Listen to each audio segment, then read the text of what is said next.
Abritant des milliers de restaurants, la capitale française est une mine d'or pour les passionnés de gastronomie. Éthiopiens, Polonais, Thaïlandais ou Mexicains, aux côtés des établissements français, des restaurants étrangers incitent leurs clients à l'évasion. Nous avons décidé de voyager, découvrir des pays souvent lointains par le biais de leur cuisine, en allant dans des restaurants étrangers installés à Paris. Je m'appelle Maugo Niesiolek et je vous invite à faire ce voyage avec moi. Cuisine du monde, épisode 5, c'est parti. À 2 pas de Galerie Lafayette, rue de Provence, on retrouve un petit bout du Portugal à Paris. Le Café Nata a été lancé par Célestine, une Française d'origine portugaise. Après plus de 20 ans de carrière d'enseignante, elle a décidé de se lancer dans la gastronomie en ouvrant ce mini-comptoir en plein 9e arrondissement. Tous les jours, elle propose un petit menu de plats traditionnels où elle met en valeur la morue et bien évidemment les pastels de nata.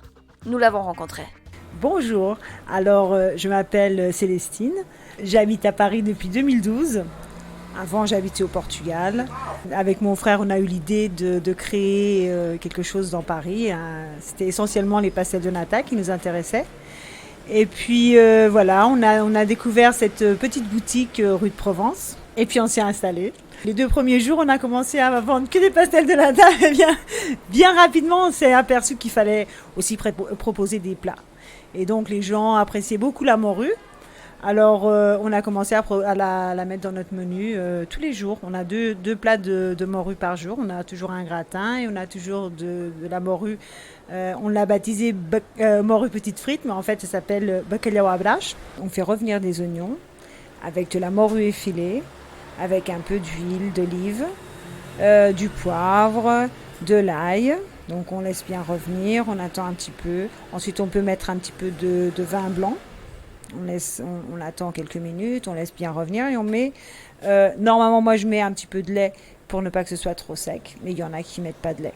Et moi je préfère parce que sinon avec les petites frites c'est trop sec. Et donc ensuite je mets les petites frites. Je mets du persil. Et je mets des œufs battus. Voilà. Et après on mélange tout ça. Et c'est parfait, avec des olives noires. Moi, je fais le bacalhau à brás tous les jours, mais je suis capable de le manger tous les jours. Je suis comme mon fils. Mon fils, il arrive, maman, qu'est-ce que tu as à manger? Rien ne lui plaît, mais le bacalhau à brás, ça lui plaît toujours. Au Portugal, par exemple, vous avez des invités, vous ne savez pas quoi faire, vous avez de la morue dans le congélateur, c'est bon, hein? Vous pouvez faire ce que vous voulez, parce qu'on a 300 et quelques recettes de morue. On peut toujours créer un plat qui est toujours fantastique.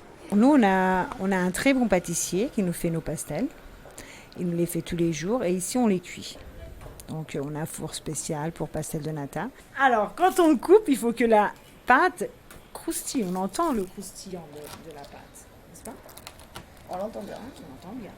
Ensuite, la crème, il faut qu'elle soit moelleuse. Il ne faut pas qu'elle soit sèche, sinon c'est pas bon. Et après, il faut qu'il y ait une petite croûte un peu plus foncée, un peu caramélisée.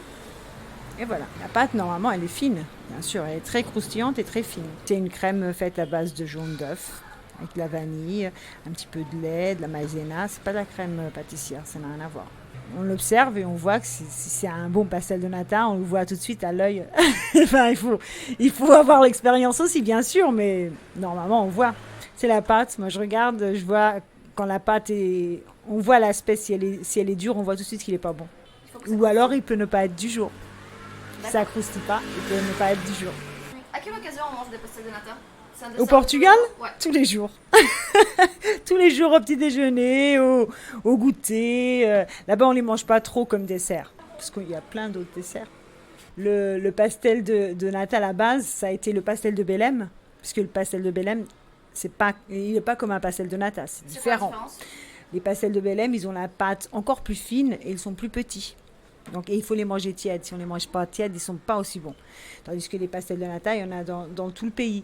Et je pense que l'origine du pastel de nata, ça a été le pastel de Belém, parce que le pastel de Belém, c'est un pastel qui a été créé dans les monastères, voilà, par des sœurs qui ont, voilà, elles aimaient beaucoup cuisiner. Et bon, c'est dédié aux pâtisseries, et elles aimaient beaucoup faire des crèmes au jaune d'œuf, tout ça. Et ça a été créé dans un monastère. Et à partir de là, ils sont vendus à la pâtisserie de Belém. Ils sont vendus que là-bas. Mais je pense qu'il y a d'autres pâtissiers qui ont voulu le reproduire C'est pas exactement la même recette, mais ils l'ont reproduit.